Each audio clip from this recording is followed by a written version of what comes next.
ಕೃಷ್ಣಂ ವಂದೇ ಮಂಥಪಾಶಧರಂ ದಿವ್ಯಾರ್ಭಕಾಕೃತಿಂ ಶಿಖಾಬಂಧತ್ರಯೋಪೇತಂ ಭೈಷ್ಮೀಮಧ್ವಕರಾರ್ಚಿತಂ. ಶ್ರೀ ಗುರುಭ್ಯೋ ನಮಃ. ಜ್ಞಾನಗಮ್ಯ ವಾಹಿನಿಯ ಎಲ್ಲ ನೋಡುಗರಿಗೆ ವಂದನೆಗಳನ್ನು ಸಲ್ಲಿಸ್ತಾ ಜಾತಕರ್ಮ ಸಂಸ್ಕಾರವನ್ನು ನೋಡಿದ್ದೇವೆ, ನಾಮಕರಣದ ಸಂಸ್ಕಾರವನ್ನು ನೋಡಿದ್ದೇವೆ. ಬಳಿಕ ಬರುವ ಉಪನಿಷ್ಕ್ರಮಣ ಎನ್ನುವ ಸಂಸ್ಕಾರವನ್ನು, ಅದರೊಂದಿಗೆ ಮಗುವಿನ ಕಿವಿಗೆ ಆಭರಣವನ್ನು ತೊಡಿಸುವ ಕರ್ಣವೇಧ ಎನ್ನುವ ಸಂಸ್ಕಾರವನ್ನು, ಅನಂತರ ಮಗುವಿನ ಪುಷ್ಟಿಗೆ ಕಾರಣವಾಗುವ ಅನ್ನಪ್ರಾಶನ ಎನ್ನುವ 3 ಸಂಸ್ಕಾರಗಳನ್ನು ನೋಡುವ 16 ಸಂಸ್ಕಾರಗಳ ಪಟ್ಟಿಯಲ್ಲಿ ಕರ್ಣವೇಧವನ್ನು ಬಿಟ್ಟಿದ್ದಾರೆ. ಆದರೆ ಗೌತಮಾದಿಗಳು ಅದನ್ನು ಸಂಸ್ಕಾರ ಎನ್ನುವ ನೆಲೆಯಲ್ಲಿ ಸ್ವೀಕರಿಸಿ ಸಂಸ್ಕಾರಗಳ ಸಂಖ್ಯೆಯನ್ನು 40ರವರೆಗೆ ತಂದಿದ್ದಾರೆ ಎನ್ನುವ ದೃಷ್ಟಿಯಿಂದ ಕರ್ಣವೇಧವೂ ಕೂಡ ಸಂಸ್ಕಾರಗಳ ಪಟ್ಟಿಯಲ್ಲಿ ಸೇರುವಂಥದ್ದು. ಜಾತಕರ್ಮದ ಬಳಿಕ ಮಗುವಿಗೆ ಒಳ್ಳೆಯ ಹೆಸರನ್ನಿಟ್ಟು ಆ ಮಗುವನ್ನು ಗುರುತಿಸಿ ಆ ಬಳಿಕ ಉಪನಿಷ್ಕ್ರಮಣ ಎನ್ನುವ ಸಂಸ್ಕಾರವನ್ನು ನಾವು ಮಗುವಿಗೆ ಮಾಡಬೇಕು. ನಿಷ್ಕ್ರಮಣ ಎಂದರೆ ಹೊರಗೆ ಹೋಗುವುದು ಎನ್ನುವ ಅರ್ಥ. ಉಪನಿಷ್ಕ್ರಮಣ ಎಂದರೆ ಮಗುವನ್ನು ಹೊರಗೆ ಕರೆದುಕೊಂಡು ಹೋಗುವಂತಹ ಪ್ರಕ್ರಿಯೆ. ಸೂತಿಕಾಗ್ರಹದಲ್ಲಿ ಮಗುವಿನ ಜನನವಾಗುತ್ತದೆ. ಅಂತಹ ಮಗುವನ್ನು ಅಲ್ಲೇ ಇಟ್ಟು 10 ದಿನಗಳ ಕಾಲ ರಕ್ಷಣೆ ಮಾಡಲಾಗುತ್ತದೆ. ಆ ಬಳಿಕ ಸೂರ್ಯನ ಬೆಳಕು ಮಗುವಿಗೆ ತಾಗುವುದಿಲ್ಲ, ನೇರವಾಗಿ ಸೂರ್ಯನ ಕಿರಣಗಳ ಸ್ಪರ್ಶ ಆಗುವುದಿಲ್ಲ.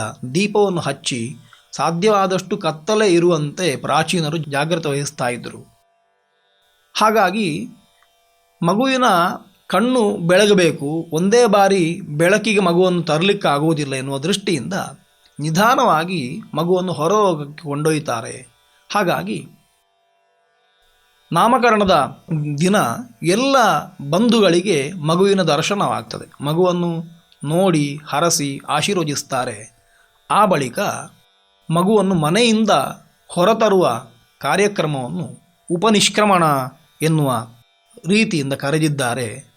ದಂಪತಿಗಳು ಸಂಕಲ್ಪ ಮಾಡಬೇಕು. ಮಾಂಗಲ್ಯ ಮೂರ್ತಿಯಾದ ಲಕ್ಷ್ಮೀನಾರಾಯಣನ ಪ್ರೀತಿಗೋಸ್ಕರವಾಗಿ ಹುಟ್ಟಿದ ಮಗುವಿನ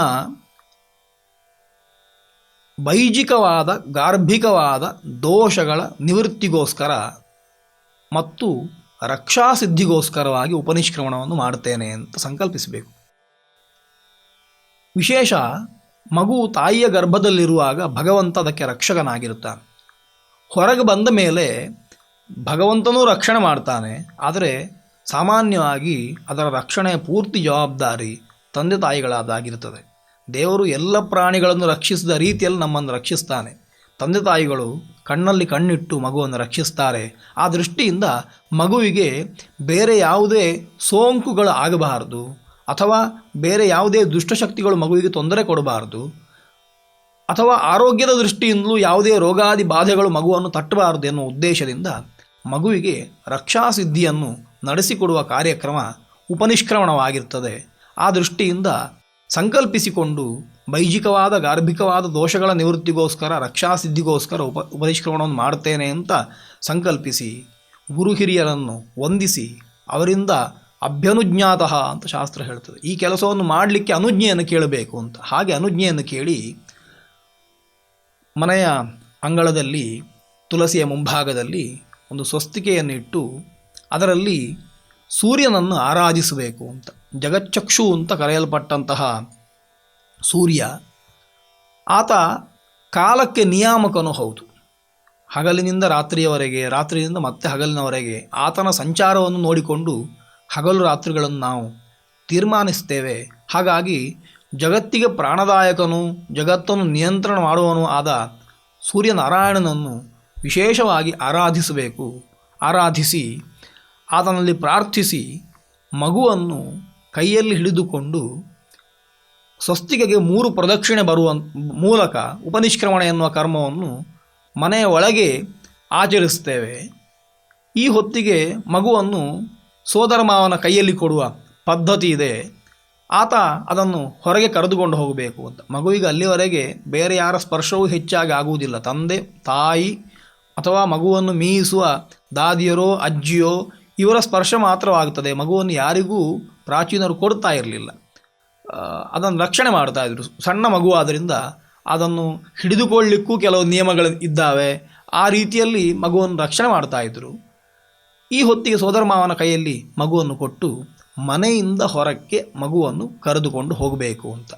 ಮನೆಯಿಂದ ಹೊರಕ್ಕೆ ಹೋಗುವಾಗ ಸೂರ್ಯ ಕಿರಣಗಳು ನೇರವಾಗಿ ಮಗುವಿಗೆ ಬೀಳ್ತದೆ.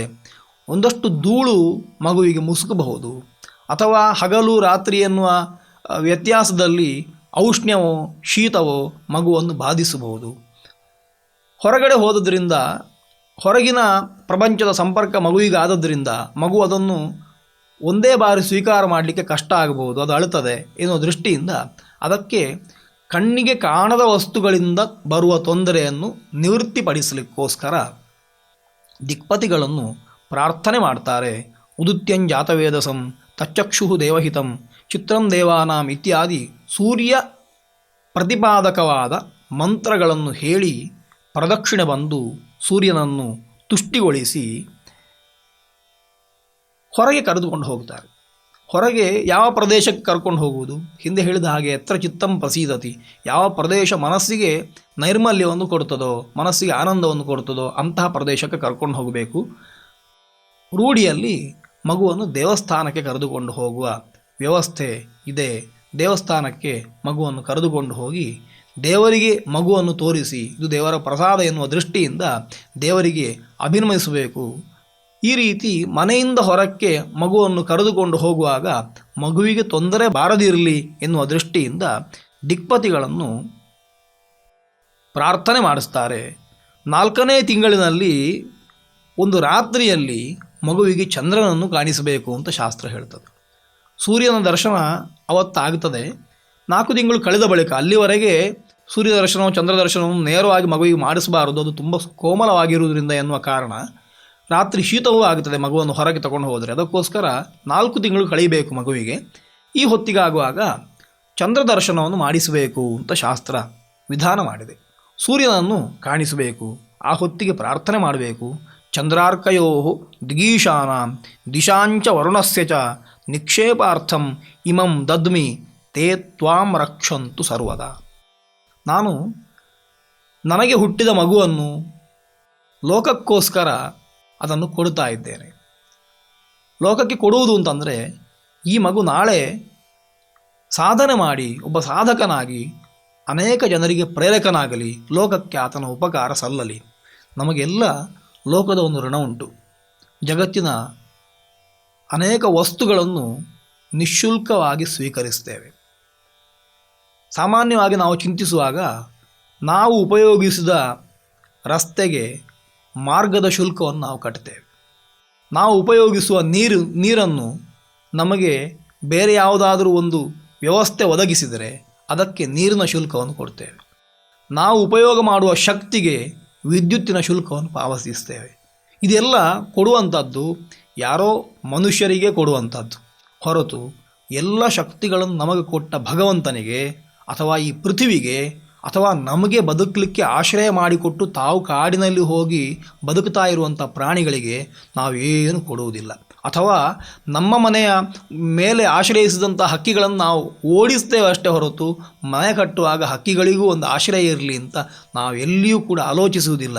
ಇಂತಹ ಆಲೋಚನೆಗಳನ್ನು ಮನುಷ್ಯ ಮಾಡಿದರೆ ಇಡೀ ಲೋಕಕ್ಕೆ ಉಪಕಾರಕನಾಗಿ ಆತ ಬದುಕಲಿಕ್ಕೆ ಸಾಧ್ಯ ಆಗುತ್ತದೆ ಎನ್ನುವ ದೃಷ್ಟಿಯಿಂದ ಸಂಸ್ಕಾರಗಳನ್ನು ನಿರೂಪಿಸಿದ ಮಹರ್ಷಿಗಳು ಇಂತಹ ವಾಕ್ಯಗಳನ್ನು ಕೊಟ್ಟು ನೀನು ಒಬ್ಬನೇ ಲೋಕದಲ್ಲಿ ಬದುಕ್ತಾ ಇರೋದಲ್ಲ, ಎಲ್ಲರ ಒಟ್ಟಿಗೆ ಬದುಕ್ತಾ ಇದ್ದಿ, ನೀನು ಬದುಕ್ತಾ ಇದ್ದಿ ಅಂತಂದರೆ ಉಳಿದವರು ನಿನ್ನನ್ನು ಬದುಕಲಿಕ್ಕೆ ಬಿಡ್ತಾ ಇದ್ದಾರೆ ಎನ್ನುವ ಸತ್ಯವನ್ನು ಕೂಡ ತಿಳಿಸಿದ್ದಾರೆ. ಹಾಗಾಗಿ ಚಂದ್ರಾರ್ಕಯೋ ದಿಗೀಶಾನ, ಸೂರ್ಯಚಂದ್ರರು ನಮಗೆ ನಿತ್ಯಕ್ಕೆ ಉಪಯೋಗಕ್ಕೆ ಬರುವಂಥವ್ರು. ಅವರನ್ನು ಬಿಟ್ಟರೆ ಯಾವ ಕೆಲಸ ಮಾಡಲಿಕ್ಕಾಗೋದಿಲ್ಲ. ರಾತ್ರಿಯಲ್ಲಿ ಚಂದ್ರನ ಬೆಳಕಿಲ್ಲದಿದ್ದರೆ ನಮಗೆ ಯಾವ ಕೆಲಸವೂ ಆಗುವುದಿಲ್ಲ. ನಮ್ಮ ಕೆಲಸ ಮಾತ್ರ ಅಲ್ಲ, ಗಿಡಗಳು ಹೂ ಬಿಡೋದಿಲ್ಲ, ಗಿಡಗಳು ಎಲೆಯನ್ನು ಜಾಸ್ತಿ ಮಾಡಿಕೊಳ್ಳೋದಿಲ್ಲ, ಗಿಡಗಳು ತಾವು ಬೆಳೆಯುವುದಿಲ್ಲ. ಅದಕ್ಕೆ ಚಂದ್ರನ ಬೆಳಕೂ ಬೇಕು, ಸೂರ್ಯನ ಬೆಳಕಿನಂತೆ ಕತ್ತಲೆಯೂ ಬೇಕು. ಹಾಗಾಗಿ ಹಗಲಿನಲ್ಲಿ ಸೂರ್ಯನ ಬೆಳಕು ಬೇಕು, ಮನುಷ್ಯನಿಗೂ ಹಗಲಿನಲ್ಲಿ ಬೆಳಕು, ರಾತ್ರಿಯಲ್ಲಿ ಕತ್ತಲೆಯು ತುಂಬ ಅವಶ್ಯಕವಾದದ್ದು. ಅದೇ ರೀತಿ ದಿಕ್ಪತಿಗಳು, ಇಂದ್ರಾದಿ ದಿಕ್ಪಾಲಕರು ಎಲ್ಲ ದಿಕ್ಕುಗಳಲ್ಲಿದ್ದುಕೊಂಡು ನಮ್ಮನ್ನು ರಕ್ಷಿಸ್ತಾರೆ ಎನ್ನುವ ಬಲವಾದ ನಂಬಿಕೆ. ಹಾಗಾಗಿ ಎಲ್ಲ ದಿಕ್ಕುಗಳಿಂದ ಬರತಕ್ಕಂಥ ಬಾಧೆಗಳನ್ನು ಅವರೇ ತಡೆಗಟ್ಟುತ್ತಾರೆ. ಅಂತಹ ದಿಕ್ಪತಿಗಳಿಗೆ ಅಥವಾ ನಾವು ಸಂಚರಿಸುವ ಸಮಗ್ರವಾದ ಪೃಥ್ವಿಗೆ ನಾವು ಋಣಿಗಳಾಗಿದ್ದೇವೆ. ದಿಶಾಂಚ ವರುಣಸ್ಯ ಚ, ದಿಗ್ದೇವತೆಗಳಿಗೆ ಋಣಿಗಳಾಗಿದ್ದೇವೆ, ವರುಣನಿಗೆ ಋಣಿಗಳಾಗಿದ್ದೇವೆ. ವರುಣ ಅಪಾಂ ಅಧಿಪತಿ ಅಂತ ವೇದ ಹೇಳುತ್ತದೆ. ವರುಣ ನೀರಿಗೆ ಅಧಿಪತಿಯಾದವ. ನಮಗೆ ಪ್ರಾಣವಾಯು ತುಂಬ ಮುಖ್ಯವಾದದ್ದು. ಅದನ್ನು ಬಿಟ್ಟು ಒಂದು ಕ್ಷಣವೂ ಒಂದು ನಿಮೇಷವೂ ಇರಲಿಕ್ಕೆ ಸಾಧ್ಯ ಇಲ್ಲ. ಅದೇ ರೀತಿ ನೀರನ್ನು ಬಿಟ್ಟು ಗಂಟೆಯೂ ಇರಲಿಕ್ಕೆ ಸಾಧ್ಯ ಇಲ್ಲ. ಗಂಟೆಗೆ ನಾವು ನೀರು ಕುಡಿತೇವೆ. ಅಂತಹ ನೀರನ್ನು ಕೊಡುವವ ವರುಣದೇವ, ಅವನ ಋಣ ನಮ್ಮ ಮೇಲಿದೆ. ಅದೇ ರೀತಿ ಇಂತಹ ಎಲ್ಲ ದೇವತೆಗಳಿಗೆ ಈ ಮಗುವನ್ನು ನಾನು ಸಲ್ಲಿಸ್ತಾ ಇದ್ದೇನೆ. ಯಾಕೆಂತಂದರೆ ಇದೆಲ್ಲ ನಿಮ್ಮ ಸಹಕಾರದಿಂದ ನನಗೆ ದೇವರು ಅನುಗ್ರಹಿಸಿದ ಒಂದು ಬಳುವಳಿ ಅಂತ ಅರ್ಥ. ಅದು ನಿಮಗೆ ನಾನು ಕೊಡ್ತಾ ಇದ್ದೇನೆ ಅದನ್ನು ಅಂತಂದರೆ ಅದರ ರಕ್ಷಣೆಯ ಜವಾಬ್ದಾರಿಯನ್ನು ನಿಮಗೆ ಕೊಡ್ತಾ ಇದ್ದೇನೆ ಅಂತ ಅರ್ಥ. ನಾನು 24 ಗಂಟೆ ಮಗುವಿನ ಜೊತೆ ಇರಲಿಕ್ಕೆ ಸಾಧ್ಯ ಆಗೋದಿಲ್ಲ. ಉಳಿದ ಎಲ್ಲ ಹೊತ್ತಿಗೆ ನಾನು ನನ್ನ ಕಾರ್ಯಗಳಲ್ಲಿ ವ್ಯಸ್ತನಾಗಿರುವಾಗ ಈ ಮಗುವನ್ನು ನೀವು ರಕ್ಷಿಸಬೇಕು ಅಂತ ದೇವತೆಗಳಲ್ಲಿ ಪ್ರಾರ್ಥನೆ ಮಾಡ್ತಾನೆ ಯಜಮಾನ. ಉಪನಿಷ್ಕ್ರಮಣದ ಸಂದರ್ಭದಲ್ಲಿ ಅಪ್ರಮತ್ತಂ ಪ್ರಮತ್ತಂ ವಾ ದಿವಾ ರಾತ್ರಾವಥಾಪಿ ವಾ, ಮಗುವನ್ನು ಯಾವಾಗ ರಕ್ಷಣೆ ಮಾಡಬೇಕು ಅಂತ ಕೇಳಿದರೆ, ಕೆಲವು ಬಾರಿ ಮಗು ತಪ್ಪು ಮಾಡ್ತದೆ, ಕೆಲವು ಬಾರಿ ಒಳ್ಳೆಯ ಕೆಲಸಗಳನ್ನು ಮಾಡ್ತದೆ, ಕೆಲವು ಬಾರಿ ಸ್ವಸ್ಥವಾಗಿರ್ತದೆ, ಕೆಲವು ಬಾರಿ ಉದ್ವಿಗ್ನವಾಗಿರ್ತದೆ. ಈ ಎಲ್ಲ ಸಂದರ್ಭಗಳಲ್ಲೂ ಒಂದೇ ರೀತಿ ತಾಯಿಯಂತೆ ರಕ್ಷಣೆ ಮಾಡಿ, ಹಗಲೂ ರಕ್ಷಣೆ ಮಾಡಬೇಕು, ರಾತ್ರಿಯೂ ರಕ್ಷಣೆ ಮಾಡಬೇಕು. ಹೀಗೆ ರಕ್ಷಂತು ಸತತಂ ಸರ್ವೇ ದೇವಾಹ ಶಕ್ರ ಪುರೋಗಮಾಹ, ಇಂದ್ರಾದಿ ಎಲ್ಲ ದೇವತೆಗಳು ನನ್ನ ಮಗುವನ್ನು ರಕ್ಷಣೆ ಮಾಡಲಿ ಎನ್ನುವ ಪ್ರಾರ್ಥನೆಯನ್ನು ಮಾಡಿ ಆ ಮಗುವನ್ನು ಹೊರಗೆ ಕರೆದುಕೊಂಡು ಹೋಗಿ ದೇವಾಲಯ ಗಮನ ಮಾಡಿ ಒಳಗೆ ಬಂದು ಮತ್ತೆ ಆವಾಹಿತ ದೇವತೆಯಾದ ಸೂರ್ಯನನ್ನು ಉದ್ವಾಸನೆ ಮಾಡಿ ಪೂಜೆಯನ್ನು ಸಾಂಗಗೊಳಿಸ್ತಾರೆ. ಅದಕ್ಕೋಸ್ಕರ ಗುರುಬ್ರಾಹ್ಮಣರಿಗೆ ಫಲದಾನಾದಿಗಳನ್ನು ಕೊಟ್ಟು ಅವರನ್ನು ಸಂತೋಷಿಸುವ ವ್ಯವಸ್ಥೆ ಅದು ಉಪನಿಷ್ಕ್ರಮಣ ಎನ್ನುವ ಸಂಸ್ಕಾರದಿಂದ ಆಗುತ್ತದೆ. ಯಾವ ಪ್ರದೇಶಗಳಿಗೆ ಕರೆದುಕೊಂಡು ಹೋಗಬಹುದು, ಒಳ್ಳೆಯ ಪ್ರದೇಶಗಳು ಯಾವುದಿದ್ದಾವೆ ಅವುಗಳಿಗೆಲ್ಲ ಕರೆದುಕೊಂಡು ಹೋಗ್ಬೋದು. ನದಿ ತೀರಕ್ಕೆ, ಉದ್ಯಾನಕ್ಕೆ, ದೇವಾಲಯಗಳಿಗೆ, ಇವುಗಳಿಗೆಲ್ಲ ಕರೆದುಕೊಂಡು ಹೋಗ್ಬೋದು. ಮಗುವಿನ ಮನಸ್ಸು ತುಂಬ ಕೋಮಲವಾಗಿರುವುದರಿಂದ, ಮಗುವಿನ ದೇಹವೂ ತುಂಬ ಸೂಕ್ಷ್ಮವಾಗಿರುವುದರಿಂದ ಬಾಹ್ಯ ಪ್ರಪಂಚದ ಯಾವುದೇ ತೊಂದರೆ ಮಗುವಿಗೆ ಬಾಧಿಸದ ರೀತಿಯಲ್ಲಿ ಅದನ್ನು ರಕ್ಷಣೆ ಮಾಡಬೇಕು ಎನ್ನುವಂಥದ್ದೇ ಮಹತ್ವದ ವಿಷಯವಾಗಿರ್ತದೆ. ಆ ದೃಷ್ಟಿಯಿಂದ ಪ್ರಾಚೀನರು ಒಂದು ಮಗು ಹುಟ್ಟುವುದಕ್ಕಿಂತ ಮೊದಲೇ ಸಂಸ್ಕಾರಗಳ ಆರಂಭ ಮಾಡ್ತಾರೆ. ಮಗು ಹುಟ್ಟಿದ ಬಳಿಕ ಆತನನ್ನು ವಿವಾಹಿತನನ್ನಾಗಿಸುವವರೆಗೆ ಪ್ರತಿಯೊಂದು ಕ್ಷಣದಲ್ಲೂ ಕೂಡ ಆತನ ಅಭ್ಯುದಯವನ್ನು ಬಯಸ್ತಾರೆ ಎನ್ನುವಂಥದ್ದು ತುಂಬ ವಿಶಿಷ್ಟವಾಗಿ ನಮಗೆ ಕಾಣುತ್ತದೆ. ಈ ಸಂಸ್ಕಾರದ ಬಳಿಕ ಮಾಡುವ ಸಣ್ಣ ಸಂಸ್ಕಾರ ಕರ್ಣವೇಧ ಎನ್ನುವಂಥದ್ದು. ಮಗುವಿನ ಕಿವಿಗೆ ಆಭರಣವನ್ನು ತೊಡಿಸ್ತೇವೆ, ಚಿನ್ನವನ್ನು ತೊಡಿಸ್ತೇವೆ. ಅದಕ್ಕೋಸ್ಕರ ಕಿವಿಯನ್ನು ಚುಚ್ಚಬೇಕಾಗುತ್ತದೆ. ಇದಕ್ಕೆ ಕರ್ಣವೇಧ ಸಂಸ್ಕಾರ ಅಂತ ಕರೆಯುವಂಥದ್ದು. ಕರ್ಣವೇಧವನ್ನು ಮಾಡುವ ಉದ್ದೇಶವನ್ನು ಶಾಸ್ತ್ರ ತಿಳಿಸ್ತಾ, ಷಷ್ಠೇ ಅನ್ನಪ್ರಾಶನಂ ಕುರ್ಯಾತ್ ಸಮೇ ಮಾಸ್ಯುತ್ತರೇ ಶುಭೆ ಸ್ವಮಲಪ್ರಾಶನಾತ್ ಶುದ್ಧೈ ಪ್ರಾಶಯೇದ್ ಆಯುಷೇ ಪಿತ ಕರ್ಣವೇಧಂ ಪ್ರಶಂಸಂತಿ ಷಷ್ಠೇ ಪ್ರಾಕ್ ವತ್ಸರಾದುತ ತ್ವಗಾದಿ ವ್ರಣರಕ್ಷಾರ್ಥಂ ಕಾರ್ಯಮಿತ್ಯಾಹ ಜೈಮಿನಿಃ ಎನ್ನುವ ವಾಕ್ಯವನ್ನು ಶಾಸ್ತ್ರ ಹೇಳುತ್ತದೆ. ಕರ್ಣವೇಧ ಎನ್ನುವ ಸಂಸ್ಕಾರ 6ನೇ ತಿಂಗಳಲ್ಲಿ ಮಾಡುವಂಥದ್ದು. ಅನ್ನಪ್ರಾಶನವೂ ಕೂಡ 6ನೇ ತಿಂಗಳಲ್ಲಿ ಮಾಡುವಂಥದ್ದು. ಮಗುವಿನ ಚರ್ಮ ಸ್ವಲ್ಪ ದಪ್ಪವಾಗಬೇಕು, ತುಂಬ ಸುಕೋಮಲವಾಗಿದ್ದದ್ದು. ಹಾಗಾಗಿ 6 ತಿಂಗಳು ಆದ ಬಳಿಕ ಒಳ್ಳೆಯ ಮುಹೂರ್ತದಲ್ಲಿ ಕಿವಿಯನ್ನು ತೂತು ಮಾಡಿ ರಂಧ್ರ ಮಾಡಿ ಅದಕ್ಕೆ ಚಿನ್ನದ ಆಭರಣವನ್ನು ತೊಡಿಸಬೇಕು ಅಂತ, ಕರ್ಣಾಭರಣವನ್ನು ತೊಡಿಸಬೇಕು ಎನ್ನುವುದು ಕರ್ಣವೇಧ ಸಂಸ್ಕಾರವಾಗ್ತದೆ.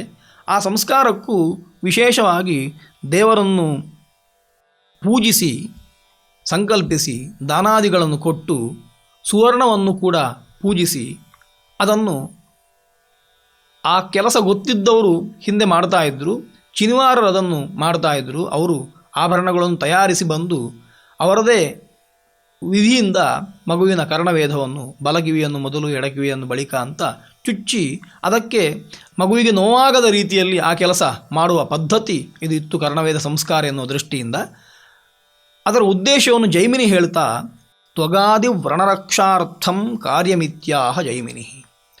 ಕರ್ಣವೇಧ ಎನ್ನುವ ಸಂಸ್ಕಾರ ಮಗುವಿಗೆ ಮುಂದೆ ಬರುವಂತಹ ಚರ್ಮರೋಗಾದಿಗಳ ನಿವಾರಣೆಗೋಸ್ಕರವಾಗಿ ಆಗುತ್ತದೆ. ಕಿವಿಯ ಆಭರಣಗಳನ್ನು ಧರಿಸುವ ಪ್ರದೇಶ ತುಂಬ ಸೂಕ್ಷ್ಮವಾಗಿರುವುದರಿಂದ ಅಲ್ಲಿ ಚುಚ್ಚಿದರೆ ಅದು ಮಗುವಿನ ಸಮಗ್ರ ಅಂಗಾಂಗಗಳಲ್ಲಿ ಬರತಕ್ಕಂತಹ ಚರ್ಮರೋಗಗಳನ್ನು ನಿವಾರಣೆ ಮಾಡಲಿಕ್ಕೆ ಶಕ್ತವಾಗ್ತದೆ. ಅದನ್ನು ಮತ್ತಷ್ಟು ಆರೋಗ್ಯ ಪೂರ್ಣವಾಗಿ ಇಡಲಿಕ್ಕೆ ಕಾರಣವಾಗುತ್ತದೆ ಎನ್ನುವ ಫಲವನ್ನು ಈ ಸಂಸ್ಕಾರಗಳಿಗೆ ಹೇಳಿದ್ದಾರೆ.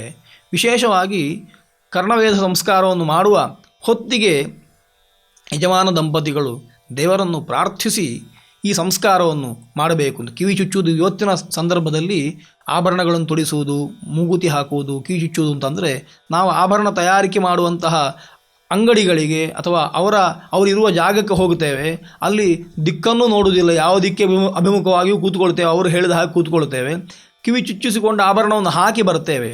ಆದರೆ ನಮ್ಮಲ್ಲಿ ಪ್ರಾಚೀನರ ಪದ್ಧತಿಯಲ್ಲಿ ಎಲ್ಲವನ್ನೂ ಕೂಡ ದೇವರಿಗೆ ಒಪ್ಪಿಸದೆ ಮಾಡುವ ಕ್ರಮ ಇಲ್ಲ.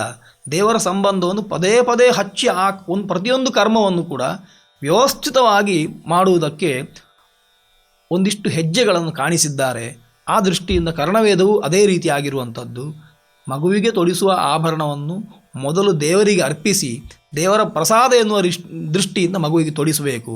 ಅಂಗಡಿಗೆ ಹೋದರೆ ಆ ಕೆಲಸ ಆಗುತ್ತದೋ ಇಲ್ಲವೋ ಅಂತ ಗೊತ್ತಿಲ್ಲ. ಹಾಗಾಗಿ ಮನೆಯಲ್ಲಿ ಆಭರಣವನ್ನು ತಂದು ದೇವರಿಗೆ ಅದನ್ನು ಅರ್ಪಿಸಿ ಆ ಬಳಿಕ ಅದನ್ನು ಧಾರಣೆ ಮಾಡುವಂಥದ್ದು.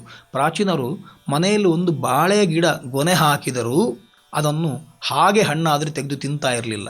ಅದನ್ನು ದೇವರಿಗೆ ಅರ್ಪಿಸಿ ಆ ಬಳಿಕ ಅದನ್ನು ಸ್ವೀಕರಿಸುವ ವ್ಯವಸ್ಥೆಯನ್ನು ಇಟ್ಟುಕೊಂಡಿದ್ದರು. ತೆಂಗಿನ ಗಿಡ ನೆಟ್ಟು ಹೊಸ ಫಲ ಬಂದ ಬಳಿಕ ಅದರ ಎಳನೀರನ್ನು ಅದರ ಕಾಯಿಯನ್ನು ದೇವರಿಗೆ ಅಭಿಷೇಕ ಮಾಡಿಯೋ ನೈವೇದ್ಯ ಮಾಡಿಯೋ ಬಳಿಕ ಅದನ್ನು ಸ್ವೀಕರಿಸುವ ಪದ್ಧತಿ ನಮ್ಮಲ್ಲಿ ಬಂದಿದೆ. ಹೊಸ ಬಟ್ಟೆ ತಂದ ಬಳಿಕ ದೇವರ ಎದುರಿಗಿಟ್ಟು ನಮಸ್ಕಾರ ಮಾಡಿ ಪೂರ್ವಾಭಿಮುಖವಾಗಿ ಆ ಬಟ್ಟೆಯನ್ನು ಧಾರಣೆ ಮಾಡಿ ಮತ್ತೆ ಕನ್ನಡಿ ನೋಡಿ ಸಂತೋಷ ಪಡುವ ವ್ಯವಸ್ಥೆ ಇವತ್ತಿನವರೆಗೂ ಕೂಡ ನಡೆದುಕೊಂಡು ಬಂದಿದೆ. ಹೀಗೆ ನಾವು ಉಪಯೋಗ ಮಾಡುವ ಪ್ರತಿಯೊಂದು ವಸ್ತುವನ್ನು ದೇವರಿಗೆ ಸಮರ್ಪಿಸುವ ಮೂಲಕ ಆ ಕ್ರಿಯೆಯನ್ನು ದೈವಿಕವನ್ನಾಗಿ ನಾವು ಪರಿವರ್ತಿಸ್ತೇವೆ. ಕೇವಲ ಮನುಷ್ಯರ ಆಶೋತ್ತರಗಳಿಗೋಸ್ಕರವಾಗಿ ಇರುವಂತಹ ಕ್ರಿಯೆ ಅಲ್ಲ ಎನ್ನುವ ದೃಷ್ಟಿಯಿಂದ ಕರ್ಣವೇದ ಸಂಸ್ಕಾರವನ್ನು ಕೂಡ ಈ ದೃಷ್ಟಿಯಿಂದ ನಾವು ನೋಡಬೇಕು ಅಂತ.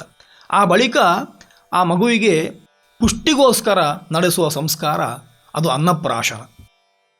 ಅಲ್ಲಿಯವರೆಗೆ ಮಗುವಿಗೆ ತಾಯಿಯ ಹಾಲನ್ನು ಮಾತ್ರ ಕೊಡ್ತಾ ಇದ್ದೆವು.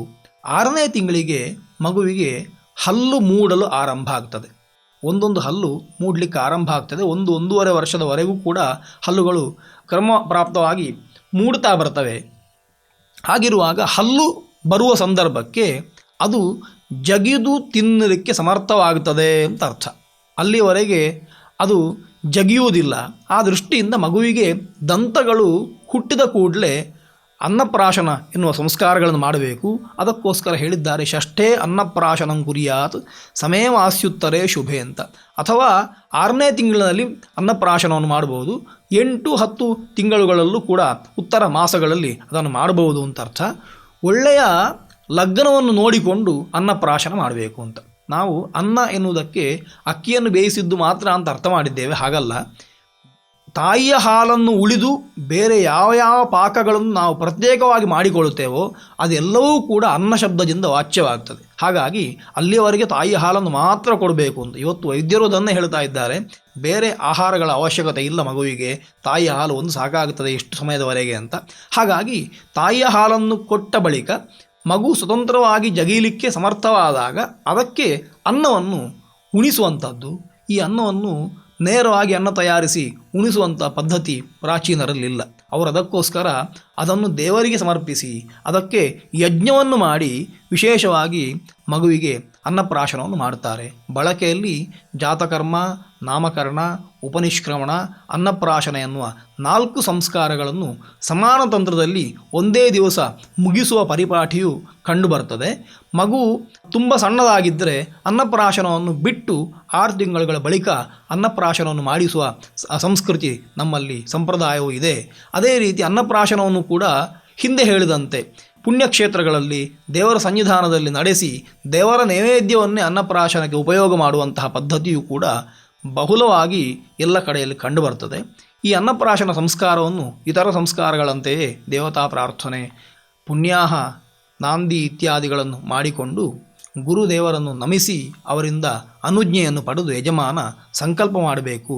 ಮಗುವಿನ ದೇಹದಲ್ಲಿರುವ ದೋಷಗಳ ನಿವೃತ್ತಿಗೋಸ್ಕರ, ಅದೇ ರೀತಿ ಮಗು ತಾನು ಗರ್ಭದಲ್ಲಿರುವಾಗ ಪಾನ ಮಾಡಿದ ಗರ್ಭಾಂಬುವಿನ ದೋಷ ನಿವೃತ್ತಿಗೆ, ಮುಂದೆ ಸಮಲಪ್ರಾಶನಾತ್ ಶುದ್ಧೈ ಪ್ರಾಶಯೇದ್ ಆಯುಷೇ ಪಿತ ಅಂತ ಸಂಕಲ್ಪ ಮಾಡ್ತಾ ಮಗು ಯಾವುದನ್ನು ತಿನ್ನಬೇಕು ಯಾವುದನ್ನು ತಿನ್ನಬಾರ್ದು ಅಂತ ಅದಕ್ಕೆ ಗೊತ್ತಿರೋದಿಲ್ಲ. ಅದು ಮಲಮೂತ್ರಾದಿಗಳನ್ನು ಮಾಡಿಕೊಳ್ತದೆ, ಅದಕ್ಕೆ ಕೈಯನ್ನು ಇಡುತ್ತದೆ, ಅದಕ್ಕೆ ಬಾಯನ್ನು ಇಡುತ್ತದೆ. ಹಾಗಾಗುವಾಗ ಭಕ್ಷ್ಯಾಭಕ್ಷ್ಯಗಳ ವಿವೇಕ ಮಗುವಿಗಿರೋದಿಲ್ಲ.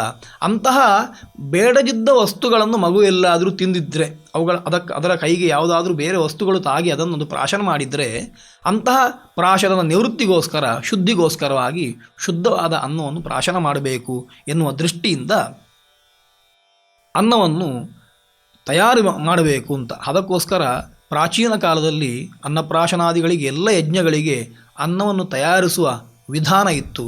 ನಮ್ಮಲ್ಲಿ ಕ್ರಮೇಣ ಅದು ಬಿದ್ದು ಹೋಗಿದೆ. ಆ ವಿಧಾನದ ಬಗ್ಗೆ ಸ್ವಲ್ಪ ನೋಡುವ. ನಾವೆಲ್ಲ ಅನ್ನ ಹೇಗೆ ಆಗುತ್ತದೆ ಅಂತ ಕೇಳಿದರೆ ಅಕ್ಕಿಯನ್ನು ಬೇಯಿಸಿ ಆಗುತ್ತದೆ ಅಂತ ಉತ್ತರ ಕೊಡುವವರು. ಆದರೆ ಅನ್ನವನ್ನು ಮಾಡುವ ಕ್ರಮ ಹೇಗೆ? ಭತ್ತವನ್ನು ರೈತನಾದವ ಬೆಳೆಸ್ತಾನೆ. ಭತ್ತ ಬೇಕಾದವ, ಅನ್ನವನ್ನು ಉಣ್ಣುವವ ಭತ್ತವನ್ನು ಸಂಗ್ರಹಿಸಿಟ್ಟುಕೊಳ್ತಾನೆ. ಯಜ್ಞಕ್ಕಾಗುವಾಗ ಒಂದು ಒಳ್ಳೆಯ ಪದ್ಧತಿ ಉಂಟು, ಹವಿರ್ ನಿರ್ವಾಪಣ ಅಂತ ಆ ಪದ್ಧತಿಗೆ ಕರೀತಾರೆ. ಸ್ಥಾಲೀಪಾಕಾದಿಗಳನ್ನು ಮಾಡುವ ಯಜಮಾನ ಹವಿಸ್ಸನ್ನು ತಯಾರಿಸಿಕೊಳ್ಬೇಕು. ಹವಿಸ್ಸನ್ನು ತಯಾರಿಸಿಕೊಳ್ಳಿಕ್ಕೆ ಆತನ ಪತ್ನಿ ಸಹಕರಿಸಬೇಕು. ಹಾಗಾಗಿ ಪತ್ನಿಯಾದವಳು ಮೊರದಲ್ಲಿ ಭತ್ತವನ್ನು ತರ್ತಾಳೆ. ಯಜಮಾನ ಯಾವ ದೇವತೆಯ ಪ್ರೀತಿಗೋಸ್ಕರ ಯಜ್ಞ ಮಾಡ್ತಾ ಇದ್ದೇನೋ ಆ ದೇವತೆಗೆ ಸಮರ್ಪಿಸುವ ಹವಿಸ್ಸಿನ ಲೆಕ್ಕಾಚಾರ ಮಾಡಿ ಒಂದೊಂದು ಮುಷ್ಟಿ ಭತ್ತವನ್ನು ಗೆರಸೆಯಲ್ಲಿ ಅಥವಾ ಮೊರದಲ್ಲಿ ಪ್ರತ್ಯೇಕವಾಗಿ ತೆಗೆದಿಡುತ್ತಾನೆ. ಅಗ್ನಯೇತ್ವಾಜುಷ್ಟಂ ನಿರೋಪಾಮಿ, ಸೂರ್ಯಾಯತ್ವಾಜುಷ್ಟಂ ನಿರೋಪಾಮಿ ಅಂತ ಇತ್ಯಾದಿ ಮಾತುಗಳನ್ನು, ಮಂತ್ರಗಳನ್ನು ಹೇಳುವುದರ ಮೂಲಕ ಆ ಭತ್ತವನ್ನು ದೇವತೆಗಳಿಗೋಸ್ಕರ ತೆಗೆದಿಡ್ತಾನೆ. ಅದಕ್ಕೆ ನಿರ್ವಾಪಣ ಅಂತ ಹೆಸರು. ಪ್ರಾಚೀನರು ಅದರಲ್ಲೂ ಒಂದು ಔದಾರ್ಯವನ್ನು ಮೆರೆದಿದ್ದಾರೆ. ಆಮೇಲೆ ಅಮಂತ್ರಕವಾಗಿ ಒಂದು ಬಾರಿ ತೆಗೆದಿಡಬೇಕು ಅಂತ, ನಮ್ಮ ಕೈಯಿಂದ ದೇವತೆಗಳಿಗೆ ಕಮ್ಮಿ ಆಗದಿರಲಿ ಅನ್ನುವ ದೃಷ್ಟಿಯಿಂದ ನಿರ್ವಾಪಣೆ ಹೇಳಿದಂತೆ ಸಮಂತ್ರವಾಗಿ ನಿರ್ವಾಪಣೆ ಮಾಡಿ ಕೊನೆಗೆ ಅಮಂತ್ರಕವಾಗಿಯೂ ಒಂದು ಬಾರಿ ನಿರ್ವಾಪಣೆಯನ್ನು ಮಾಡುವ ವ್ಯವಸ್ಥೆಯನ್ನು ರೂಪಿಸಿದ್ದಾರೆ. ಹೀಗೆ ನಿರ್ವಾಪಣೆ ಮಾಡಿದ ಬಳಿಕ ಆ ಭತ್ತವನ್ನು ಯಜಮಾನ ಪತ್ನಿಯಾದವಳು ಒರಳು ಕಲ್ಲಿನಲ್ಲಿ ಹಾಕಿ ಮುಸಲದಿಂದ ಒನಕೆಯಿಂದ ಕುಟ್ಟಿ ಅದರ ಹೊರಗಿನ ಕವಚವನ್ನು ಬೇರ್ಪಡಿಸುತ್ತಾಳೆ, ಹೊಟ್ಟನ್ನು ಬೇರ್ಪಡಿಸ್ತಾಳೆ. ಶುದ್ಧವಾದ ಅಕ್ಕಿ ಸಿಗುವಂತೆ 2-3 ಬಾರಿ ಅವಹನನದ ಮೂಲಕ, ಅದಕ್ಕೆ ಶಾಸ್ತ್ರ ಪಾರಿಭಾಷಿಕವಾಗಿ ಹೇಳುವಂಥದ್ದು ನಿರ್ವಾಪಣ ಆದ ಮೇಲೆ ಉಲೂಕಲದಲ್ಲಿ ಇಟ್ಟು ಮುಸಲದಿಂದ ಅವಹನನ ಮಾಡಬೇಕು ಅಂತ ಒರಳು ಕಲ್ಲಿನಲ್ಲಿ ಹಾಕಿ ಒನಕೆಯಿಂದ ಕುಟ್ಟುವಂಥದ್ದು. ಹೀಗೆ ಅವಹನನ ಆದ ಬಳಿಕ ಆ ಅಕ್ಕಿಯನ್ನು ಮತ್ತೆ ಪುನಃ ಗೆರಸೆಯಲ್ಲಿ ಹಾಕಿ ಗೇರಿ ಅದರ ಧೂಳನ್ನು ತೆಗೆದು ಆ ಅಕ್ಕಿಯನ್ನು ತೊಳೆದು ಮಣ್ಣಿನ ಅಥವಾ ಕಾಂಸ್ಯದ ಪಾತ್ರೆಯಲ್ಲಿ ಇಟ್ಟು ನೀರಿಟ್ಟು ಅದನ್ನು ಅಗ್ನಿಯಲ್ಲಿ ಬೇಯಿಸಬೇಕು. ಯಾವ ಅಗ್ನಿಯಲ್ಲಿ ತಾನು ಔಪಾಸನಾದಿಗಳನ್ನು ಗೃಹಸ್ಥ ಮಾಡ್ತಾನೋ ಅಂತಹ ಗಾರ್ಹಪತ್ಯಾಗ್ನಿಯಲ್ಲಿಯೇ ಈ ಅನ್ನವನ್ನು ಬೇಯಿಸಬೇಕು ಅಂತ. ಹೀಗೆ ಬೇಯಿಸಿ ಅನ್ನ ಬೆಂದಾದ ಬಳಿಕ ಅದಕ್ಕೆ ಪ್ರಭೂತವಾಗಿ ಆಜ್ಯವನ್ನು ಹಾಕಿ, ತುಪ್ಪವನ್ನು ಹಾಕಿ ಅದನ್ನು ಮತ್ತಷ್ಟು ಅಮೃತ ತುಲ್ಯವಾಗಿ ಭಾವಿಸಬೇಕು. ಅಂತಹ ಅನ್ನದಿಂದ ಯಜ್ಞವನ್ನು ಮಾಡಬೇಕು. ದೇವತೆಗಳಿಗೆ ಹವಿಸ್ಸನ್ನು ಸಮರ್ಪಿಸಬೇಕು. ಹವಿಶೇಷ ಅಂತ ಉಳಿದದ್ದನ್ನು ವಿಶೇಷವಾಗಿ ಅನ್ನಪ್ರಾಶನಾದಿಗಳಿಗೆ ಬಳಸಬೇಕು ಅಂತ. ಹೀಗೆ ಅನ್ನವನ್ನು ತಯಾರು ಮಾಡುವ ವ್ಯವಸ್ಥೆ ಇದೆ. ಮನೆಯಲ್ಲಿ ಆರೋಗ್ಯಕರವಾಗಿ ನಾವು ತಯಾರಿಸುವಂತಹ ಅನ್ನದ ವ್ಯವಸ್ಥೆಯನ್ನು ಪ್ರಾಚೀನರು ರೂಪಿಸಿಕೊಂಡಿದ್ದಾರೆ. ನಮಗೆ ಇವತ್ತಿನ ಧಾವಂತದ ಯುಗದಲ್ಲಿ ಅಂತಹ ಅನ್ನವನ್ನು ತಯಾರಿಸಿಕೊಳ್ಳಿಕ್ಕೆ ಸಾಧ್ಯ ಆಗುವುದಿಲ್ಲ. ಆದರೆ ಮನುಷ್ಯ ಪ್ರಯತ್ನ ಪಟ್ಟರೆ ಯಾವುದನ್ನೂ ಮಾಡಬಹುದು ಎನ್ನುವ ದೃಷ್ಟಿಯಿಂದ ನಮ್ಮ ಪ್ರಾಚೀನವಾದ ವಿಜ್ಞಾನಗಳನ್ನು ಮಕ್ಕಳಿಗೆ ಪರಿಚಯಿಸುವ ದೃಷ್ಟಿಯಿಂದಲಾದರೂ ಒಂದು ಒರಳು, ಒನಕೆ ಇತ್ಯಾದಿಗಳನ್ನು ನಾವು ರೂಢಿಸಿಕೊಳ್ಳುವಂಥದ್ದು ಒಳ್ಳೆಯದು ಅಂತ ಕಾಣ್ತದೆ. ಇಲ್ಲದಿದ್ದರೆ ಅವುಗಳೆಲ್ಲವೂ ಕೂಡ ವಸ್ತು ಪ್ರದರ್ಶನದ ವಸ್ತುಗಳಾಗಿ ಅದು ಮ್ಯೂಸಿಯಂಗಳಲ್ಲಿ ಮಾತ್ರ ಕಾಣಸಿಗುವಂತಾಗುತ್ತದೆ. ಆ ದೃಷ್ಟಿಯಿಂದ ಅನ್ನಪ್ರಾಶನಕ್ಕೆ ಶ್ರೌತದ ಎಲ್ಲ ಕರ್ಮಾದಿಗಳಿಗೆ ಉಲೂಖಲ, ಮುಸಲ, ಶೂರ್ಪ, ಕೃಷ್ಣಾಜಿನ ಇತ್ಯಾದಿ ಎಲ್ಲ ಉಪಕರಣಗಳು ಕೂಡ ಅನಿವಾರ್ಯವಾಗಿದ್ದಾವೆ. ಹಾಗಾಗಿ ನಾವು ಅದನ್ನು ಇವತ್ತಿನ ದಿವಸದಲ್ಲಿ ಬಿಟ್ಟಿದ್ದೇವೆ. ಅಂತಹ ವಸ್ತುಗಳನ್ನು ಉಪಯೋಗ ಮಾಡಿದರೆ ನಮ್ಮ ಆರೋಗ್ಯವು ವೃದ್ಧಿಸ್ತದೆ, ವ್ಯಾಯಾಮವು ಸಿದ್ಧಿಯಾಗುತ್ತದೆ, ಶರೀರದಲ್ಲಿ ಬಲಪುಷ್ಟಿ ಆದಿಗಳು ವಿವರ್ಧನೆ ಆಗುತ್ತದೆ ಅಂತ ಹೇಳ್ಬೋದು. ಈ ರೀತಿಯಲ್ಲಿ ಅನ್ನಪ್ರಾಶನವನ್ನು ಮಾಡಬೇಕು. ಆ ಅನ್ನವನ್ನು ದೇವರಿಗೆ ನಿವೇದನೆ ಮಾಡಿ ದೇವರ ಪ್ರಸಾದವಾದ ಅನ್ನವನ್ನು 2 ಎಲೆಯನ್ನು ಹಾಕುವುದರ ಮೂಲಕ, ಮಗುವಿಗೆ ಅನ್ನಪ್ರಾಶನ ಮಾಡುವುದಾದರೂ ಕೇವಲ ಒಂದೇ ಮಗುವಿಗೆ ಅನ್ನಪ್ರಾಶನ ಮಾಡೋದಿಲ್ಲ, 2 ಹಸೆ ಬರೆದು 2 ಎಲೆಗಳನ್ನಿಟ್ಟು ಅದರಲ್ಲಿ ಸಂಸ್ಕಾರ ಆಗಬೇಕಾದ ಮಗುವನ್ನು ಕೂಡಿಸಿ, ಅಥವಾ ತಾಯಿ ಅದನ್ನು ತನ್ನ ತೊಡೆಯಲ್ಲಿಟ್ಟುಕೊಂಡು ಮತ್ತೊಂದು ಸಣ್ಣ ಮಗುವನ್ನು ಕೂಡಿಸಿ 2 ಮಕ್ಕಳಿಗೂ ಸಮಾನವಾಗಿ ಬಡಿಸಿ ಆ ಬಳಿಕ ಆ ಅನ್ನವನ್ನು ತಾಯಿಯಾದವಳು ಮಗುವಿಗೆ ತಿನ್ನಿಸ್ತಾಳೆ. ಉಳಿದವರು ಕೂಡ ಅದನ್ನು ತಿನ್ನಿಸ್ತಾರೆ. ಮಗು ತಿನ್ನಲಿಕ್ಕೆ ಯೋಗ್ಯವಾದ ಮೆದುವಾದ ಅನ್ನವನ್ನು, ಬಾಳೆಹಣ್ಣನ್ನು, ತುಪ್ಪವನ್ನು, ಜೇನನ್ನು, ಮೊಸರನ್ನು ಉಪಯೋಗ ಮಾಡಬಹುದು. ಬೇರೆ ಯಾವುದೇ ಹುಳಿ, ಕಹಿ, ಖಾರ ಇತ್ಯಾದಿ ಅತಿ ತೀಕ್ಷ್ಣವಾದ ರಸ ಇರುವಂಥದ್ದನ್ನು ಅನ್ನಪ್ರಾಶನದ ವೇಳೆ ಮಗುವಿಗೆ ಕೊಡಬಾರದು ಎನ್ನುವ ದೃಷ್ಟಿಯಿಂದ ಸಾಮಾನ್ಯವಾಗಿ ತುಪ್ಪವನ್ನು, ಜೇನನ್ನು, ಸಕ್ಕರೆಯನ್ನು, ಬಾಳೆಹಣ್ಣನ್ನು, ಬೆಲ್ಲವನ್ನು ಅಥವಾ ದದಿಯನ್ನು, ಮೊಸರನ್ನು ಉಪಯೋಗ ಮಾಡ್ತೇವೆ. ಈ ವಸ್ತುಗಳನ್ನು ಎಲೆಯಲ್ಲಿ ಹಾಕಿ ಮಗುವಿಗೆ ಅವುಗಳನ್ನು ತಿನ್ನಿಸುವುದರ ಮೂಲಕ ಅನ್ನಪ್ರಾಶನ ಎನ್ನುವ ಕ್ರಿಯೆ ಸಂಪನ್ನವಾಗುತ್ತದೆ. ಈ ಹೊತ್ತಿಗೆ ನಲಕೂಬರರು ಋಷಿಯಾಗಿರುವಂತಹ, ಇಂದ್ರ ದೇವತೆಯಾಗಿರುವಂತಹ ಅನ್ನಪತೆ ಎನ್ನುವಂತಹ ಮಂತ್ರವನ್ನು ಉಪಯೋಗಿಸಿಕೊಂಡು ಅನ್ನವನ್ನು ಉಣ್ಣಿಸುವಾಗ ಋಷಿಗಳು ಪ್ರಾರ್ಥನೆ ಮಾಡ್ತಾರೆ, ನಮಗೆ ಇಶವನ್ನು ಊರ್ಜವನ್ನು ಕೊಡಬೇಕು ಅಂತ, ಈ ಇಹದಲ್ಲಿ ಪುಷ್ಟಿಯನ್ನು ಕೊಡಬೇಕು, ಒಳ್ಳೆಯ ಶಕ್ತಿಯನ್ನು ಕೊಡಬೇಕು ಅಂತ. ಅನ್ನಪ್ರಾಶನದ ಉದ್ದೇಶ ಮಗು ಮುಂದೆ ಬೆಳೀಬೇಕು, ಆತ್ಮಬಲ ವೃದ್ಧಿಸಬೇಕಾದರೆ, ಆತ್ಮಬಲ ಗಟ್ಟಿಯಾಗಬೇಕಾದರೆ ದೇಹಬಲವೂ ಬೇಕು. ಹಾಗಾಗಿ ದೇಹವನ್ನು ತಾವು ಸಣ್ಣದು ಅಂತ ಭಾವಿಸಬಾರ್ದು ಅಥವಾ ಅಪ್ರಯೋಜಕ ಅಂತ ಭಾವಿಸಬಾರ್ದು. ದೇಹಬಲ ಇದ್ದಲ್ಲಿ ಮಾತ್ರ ಸ್ವಸ್ಥವಾದ ಮನಸ್ಸು ಇರಲಿಕ್ಕೆ ಸಾಧ್ಯ, ಆತ್ಮ ತಾನು ಬಲಿಷ್ಠನಾಗಿರ್ಲಿಕ್ಕೆ ಸಾಧ್ಯ. ಹಾಗಾಗಿ ದೇಹದ ಪುಷ್ಟಿಗೋಸ್ಕರ ಅನ್ನಪ್ರಾಶನ ಎನ್ನುವ ಸಂಸ್ಕಾರವನ್ನು ವಿಧಿವತ್ತಾಗಿ ಮಂತ್ರಪುರಸ್ಸರವಾಗಿ ಮಾಡಿ ಬಳಿಕ ಎಲ್ಲ ರೀತಿಯ ಅನ್ನಗಳನ್ನು, ತಿನ್ನುವ ವಸ್ತುಗಳನ್ನು ಮಗುವಿಗೆ ತಿನ್ನಿಸಲಾಗುತ್ತದೆ ಎನ್ನುವ ದೃಷ್ಟಿಯಿಂದ ನಾವು ಮಾಡುವ ಭೋಜನವು ಒಂದು ವೈಶ್ವಾನರ ಯಜ್ಞ ಎನ್ನುವ ಪರಿಕಲ್ಪನೆಯಲ್ಲಿ ಅನ್ನಪ್ರಾಶನ ಎನ್ನುವ ಸಂಸ್ಕಾರವನ್ನು ಪ್ರಾಚೀನರು ರೂಪಿಸಿದ್ದಾರೆ. ಇಂತಹ ಅನ್ನಪ್ರಾಶನ ಸಂಸ್ಕಾರದಿಂದ ಶಿಶುವಿಗೆ ಮೇಧಾಶಕ್ತಿಯು ವೃದ್ಧಿಯಾಗ್ತದೆ, ಆಯುಷ್ಯ ವೃದ್ಧಿಯಾಗ್ತದೆ. ಅದೇ ರೀತಿಯಲ್ಲಿ ದೇಹದ ಒಳಗಿರುವಂತಹ ರೋಗಾದಿಗಳಿದ್ದರೆ ಆ ರೋಗಾದಿಗಳು ನಿವೃತ್ತಿಯಾಗುತ್ತದೆ. ಮಗು ಮುಂದೆ ಒಳ್ಳೆಯ ಪ್ರಜೆಯಾಗಿ ಬದುಕಲಿಕ್ಕೆ ಇದು ಸಹಕಾರಿಯಾಗುತ್ತದೆ. ಈ ರೀತಿಯಲ್ಲಿ ಅನ್ನಪ್ರಾಶನವನ್ನು ಎಲ್ಲರೂ ಕೂಡ ಅದನ್ನು ಸಣ್ಣ ಮಕ್ಕಳಿಗೆ ಮಾಡಿಸುವುದರ ಮೂಲಕ ಸಮಗ್ರವಾದ ಒಂದು ಬಲಿಷ್ಠವಾದ ದೇಶವನ್ನು ಕಟ್ಟಬಹುದು ಎನ್ನುವ ದೃಷ್ಟಿಯಿಂದ ಅನ್ನಪ್ರಾಶನದ ವಿಚಾರವನ್ನು ಸಂಪನ್ನಗೊಳಿಸ್ತೇನೆ. ಈ ಅನ್ನಪ್ರಾಶನ ಸಂಸ್ಕಾರದ ಪ್ರಾಯೋಜಕತ್ವವನ್ನು ವಹಿಸಿದವರು ವನಮಾಲಾ ಕೃಷ್ಣ ಸಿದ್ಧಾಂತಿ ಇವರು.